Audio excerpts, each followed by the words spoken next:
You're going to enjoy In the Trenches with Dave Lapham, brought to you by First Star Logistics, coming to you from our outstanding studio as always, because we have Bengals wide receiver coach Troy Walters as a guest. And I'm telling you, this guy won the Fred Biletnikoff Award as a wide receiver at the collegiate level. So his receivers know that he knows of what he speaks. And he has a great relationship with those wide receivers, and he gets them to play extremely hard. He gets them to block on the perimeter as well as any group of wide receivers in the game of football at any level. I mean, it's extraordinary to watch them work. Talk to him about all of that. Talk to him about the start of the season. Talk to him about the first win, how elusive it was, but they got it, and where they go from here, and the upcoming opponent, the Baltimore Ravens, and what they have to do to get it done at home against the Ravens. You're going to like Troy Walters.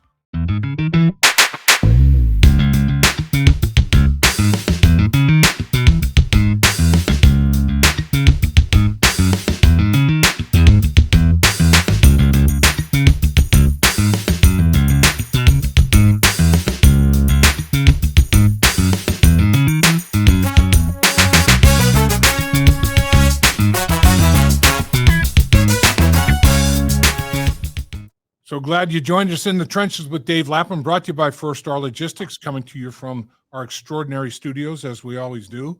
And we have an extraordinary guest with us, the Bengals wide receivers coach, Troy Walters. And I'll tell you, this guy, not only a great receivers coach, great receiver. I mean, when he was at Stanford, all he did was win the Fred Biletnikoff Award as the most outstanding wide receiver in the college football game, and been coaching at collegiate level, or I guess 2009, I think, was your first year, I believe, coach, in the coaching profession. So you've been around the game for a good bit, a football lifer as such, and hell of a football player, hell of a coach, hell of a human being. We appreciate your time, sir.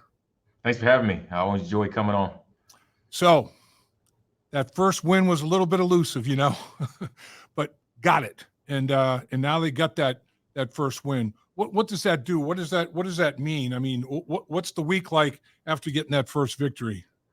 Well, I told the guys today when we met with them that never take winning for granted, and it's tough to win in this league, and we've been successful over the last few years. But every time you come away on Sunday or Monday or Thursday, whenever you play with a win, you always need to enjoy it because it's tough to win in this league. And I told him even during our losing streak when we lost the first three that, I'm not going to change. We've got to react after a win, after a loss, the same way, and be consistent and be even keel. Learn from the losses and learn from the victories as well, and things that we can improve to get better, because that's what it is. That's what it's all about this season, is about getting better each week. And I think our guys have. I think the offense has gotten better each week, and we got to continue to do that. You're right, Coach. I mean, talk about ascension. Against Kansas City on the road, you scored 25 points in a very hostile environment, by the way, and then you score 33 against Washington, and then 34 against Carolina. I mean, that's lighting up the scoreboard pretty good. I thought was outstanding. You talk about balance. Ran the ball 31 times against Carolina, threw it 31 times against Carolina. You have a quarterback that has a rating of over 100, and your running game produces over 140 yards rushing. That's pretty good. I mean, the second half ground game, 25 carries for 130 yards. That opens everything up, doesn't it? It does. It does. We want to be balanced. We want to be able to run the ball, be able to throw it. We know at the end of games, you're going to have to, when you have the lead, you have to be able to run the ball to secure the victory. And we did that Sunday. Defense did a great job of holding them. They punted, and we were able to, eat up 4 or 5 minutes, get a couple first downs, kick a field goal with only, over a minute left and to win the game. So, we want to play complementary football on offense. Being able to run the ball effectively sets up the passing game, and then as well as if we can throw the ball and spread teams out, then we're able to run the ball as well. So guys are playing well. We have a lot of confidence, and we've got a big challenge ahead of us this week. So this is no surprise to you. You've seen this guy do this many times, but I mean, Jamar Chase, that 63-yard touchdown to show how strong he is, and then how fast he is and explosive he is. and we've talked about it. Strength coaches tell me pound for pound, they take Jamar Chase as the strongest guy in the football team. I mean, the stuff he can squat and power clean and everything else. I mean, he is ridiculous. When he makes a play like that, I mean, the whole sideline exploded. Yeah, that play epitomized the type of football player that he is. First of all, to make that catch, the ball was kind of low off his body, and then he got hit as he was catching the ball. So to be able to make the catch, get hit, keep his balance, shows his strength, shows his just body control, and then he was able to make one guy miss, and then then his speed showed up, and he was able to outrun anybody that was chasing him. So just epitomize the type of player he is, the special, unique talents that he has, and we always try to just get the ball in his hands, and good things are going to happen. And T. Higgins, back in the mix, targeted 10 times, 6 catches for 60 yards. To have both of those guys back, T. Higgins and Jamar Chase, what does that mean to this offense? Means a lot. Those are, to me, top 10 receivers in this league, and when they're on the field together, good things are going to happen. And right. T's really worked his tail off during training camp. Had a great training camp. Unfortunately, got kind of tweaked his hamstring before the first game, so I had to sit out too. But he's in for a big season, and he's getting better each game, and he's put the work in that he deserves to have a good season. So I'm excited to. For him to continue to progress, and for those two to be on the field together, and then Andre's making plays. So really excited about our group and where we're headed.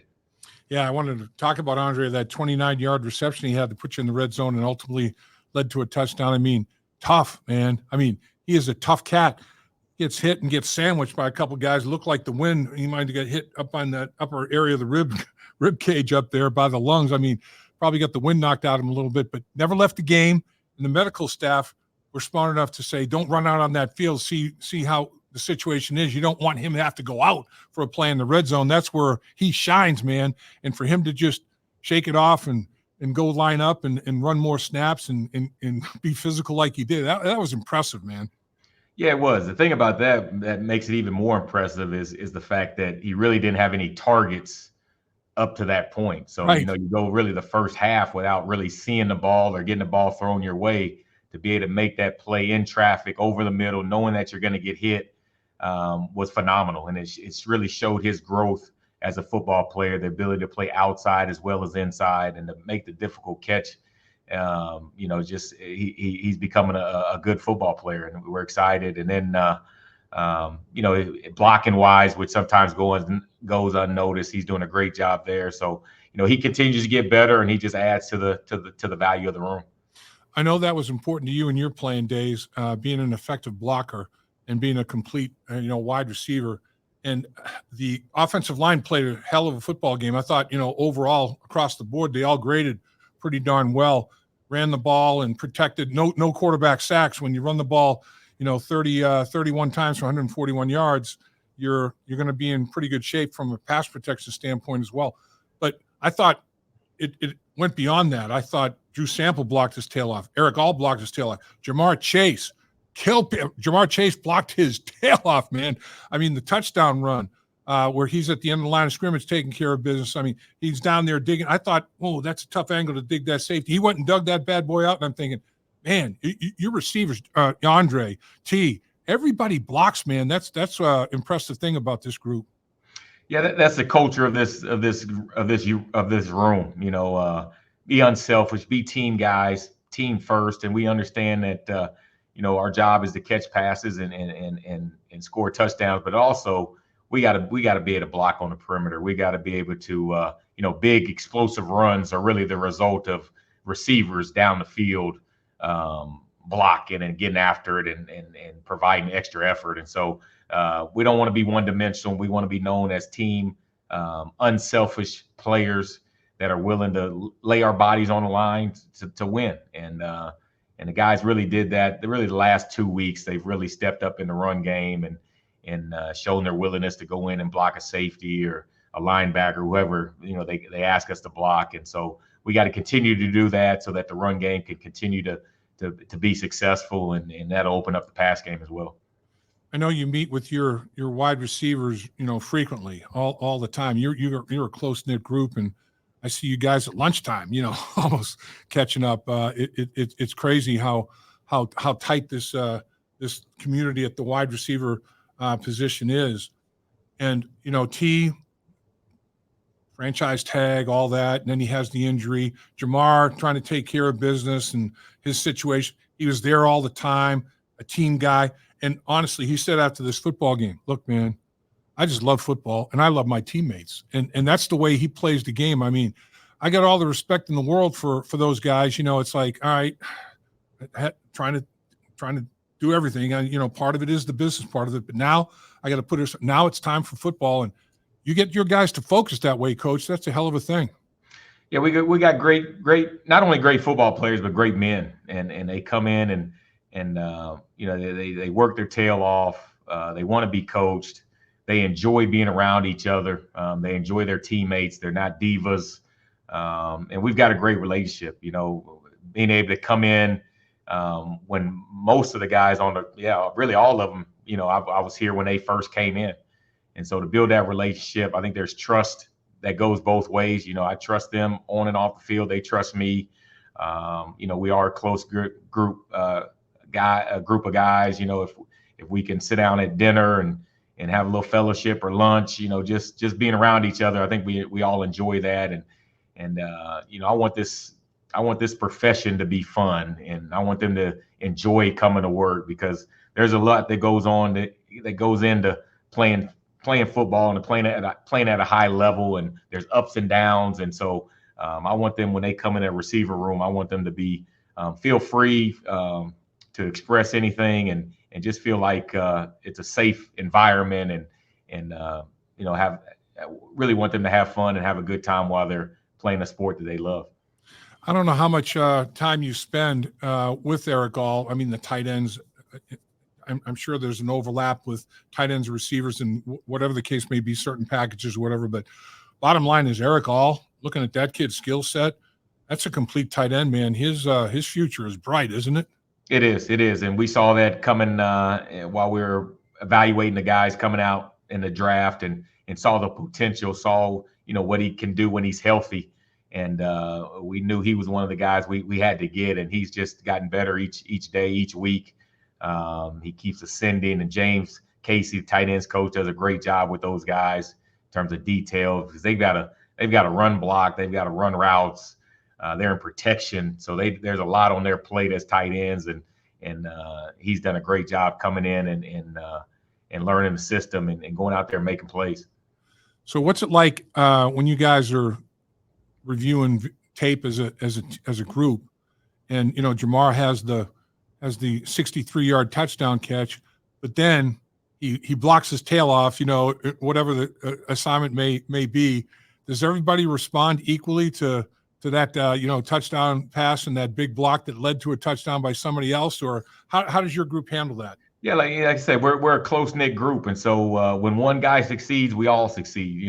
When one guy fails, we all feel like we fail, and so we come in, we watch the tape. We're critical. We're critical of each other. We're critical even after a win. Sometimes a win can be more detrimental than a loss if you don't learn from the mistakes, and if you don't get better. And so we always come in, whether we win or lose, and we're critical of ourselves and find ways that we can get better. We highlight what we did well, but also more importantly what we can do better as a group. And so like I said, I love coming to work. I love coaching these guys, and they respond, and they're coachable, and so that makes it easy for me.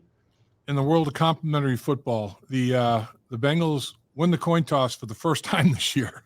Had been 0 for 3 and defer, and it's like, oh man, this first drive they're going on down the football field, and I think, geez, maybe we should have just taken the football, not let the, and then 12 plays only goes 69 yards, not 70. I mean, that last foot, it's tough sledding. They can't get there.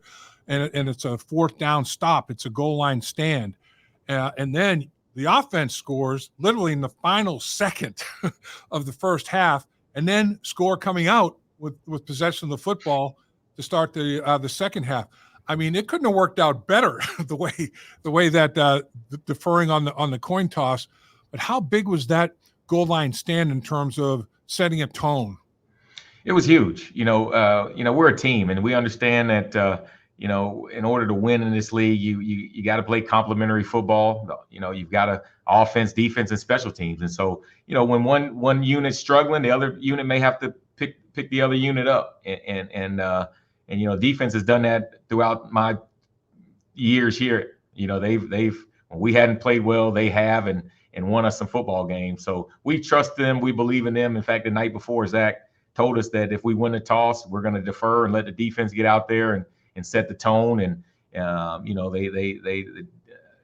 Carolina drove down the field, but the defense made plays when they had to and prevented them from getting in. And then like you said, we went down before the half and scored, and then scored in the first drive of the second half, which was big. And then we played complementary. In the last drive, we played complementary football. We were only up 7, and they stopped us. We punted, so the special teams did a great job of pinning them down, and then defense got a 3-and-out, Yep. and then we ran the ball and kicked the field goal, and that was it. So we've got to play complementary football in order to win in this league, and we trust the defense, they trust us, and we just got to keep getting better on all sides of the ball. Have you ever been in a game like the Washington Commanders game where nobody punts, nobody turns it over? I mean, it's like, every drive's a score. Unfortunate missed field goal. I mean, that's a factor in the football game. But Washington scores. They had scored 14 drives in a row. Then they go into the next game and they won 42-14 this past week. They score in their first 2 drives. 16 straight drives they score points. I mean, but I'd never seen anything like that. What Washington and Cincinnati, that performance, and I guess I should know because it hadn't happened since 1940. But I'm thinking this has got to be unique. This has got to be strange. What was going through your head as that whole thing unfolded? I mean, did you think, man, I've never been part of this, or you're so focused on what you're doing, you don't get a chance to even think about that till it's over? Yeah, I'm so focused on what's going on, what we have to do, right? In between series, getting the guys ready to go back out, and we understand on offense, our job is to score one more point than the opponent. So, if the defense has a down day and the team scores, whatever many points, we got to score one more, and if we don't, then that's on us. And so even that game, we responded to what they did. If they went and scored, then we knew that it was on us to answer and score, and so we did that. But I actually played in I think it was a 2004. It was a playoffs. I was in Indy playing for the Colts against the Chiefs in the AFC divisional game, and there were no punts in that game, and there was one turnover. Wow! And I think we won by a field goal or whatever it was. So. Wow. That was another game where, a playoff game where there were high power offenses, no punts, but it was one turnover that was costly. Yeah, you turned the Chiefs over, and that was a big deal, right? I mean, shoot, that's crazy. And then, I mean, how about this Jaden Daniels? I mean, this guy, his first 4 games of his NFL career, he sets a record for completion percentage in NFL history now. I mean, I think it had to be at least 90 attempts, maybe 100 attempts, whatever, but that's nuts. He's completing the football at, like, I think it's over 85% in the first 4 games of his career. He's a different cat. There's no doubt about that. Yeah, he shows a lot of poise. Never seems rattled out there. And he had a tremendous senior year or his last year at LSU. Winning the Heisman and doing what he did there in the SEC just showed the type of football player he is, and he just shows, just his composure shows you really the type of person he is, and he's gonna have a great career. So let's talk a little bit while we can about the upcoming opponent, Baltimore Ravens. You get them in Cincinnati. It's the first division opponent, and of course we know how explosive that offense is. Jackson at quarterback, Henry at running back. That's a 1-2 punch. That's crazy. I mean.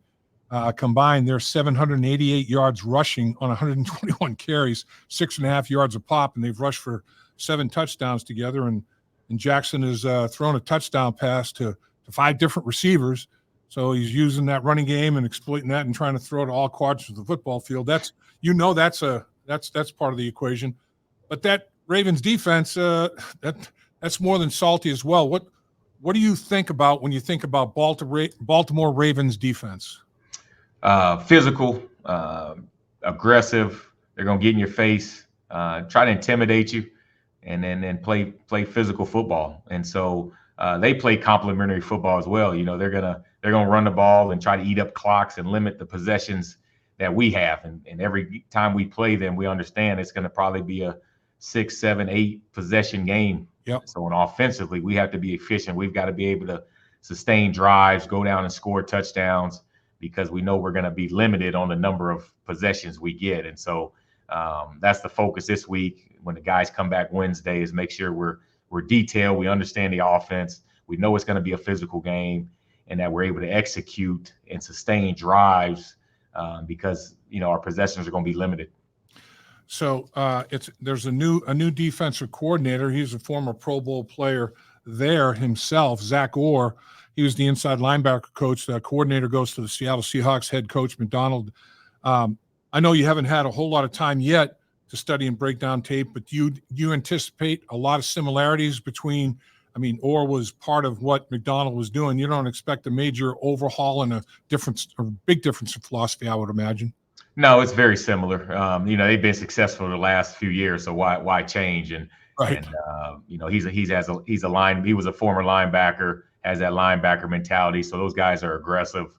So it's really the same defense that we've seen over the last few years, and we kind of know what they're going to do and what to expect. And it's really, it's about executing and being more physical, and then when your number's called, is making plays and keeping drives alive.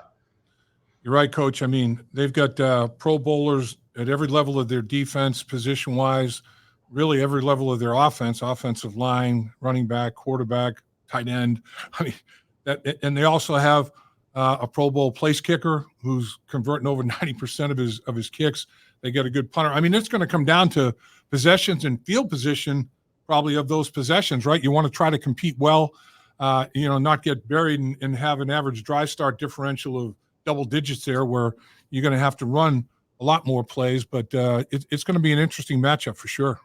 Yeah, they're a great team. Great team. They played in the AFC Championship last year, and so we every time we play them, we know it's going to be a battle. We know we've got to bring our A game because they've got a great team. Like they said, they play complementary football, good special teams unit, great offense, a great defense, and so. Great opportunity for us, to continue to get better, continue to stack wins at home. Yep. Against, with a hostile environment, against a great team, a divisional opponent. You couldn't ask for more. And so we're gonna prepare, have a great week, and we're gonna embrace this opportunity. And we know it's gonna be a battle. Coach, put together a great one. I know you guys will. The game plan. I'm telling you. The last, all season really, but I mean the last 3 weeks, the execution, the game plan itself and the execution of it has been pretty darn good to watch offensively, and I'm sure that's going to continue. Can't thank you enough for your time. I know you're busy. Thanks for giving us some of that time, Coach. Thanks for having me.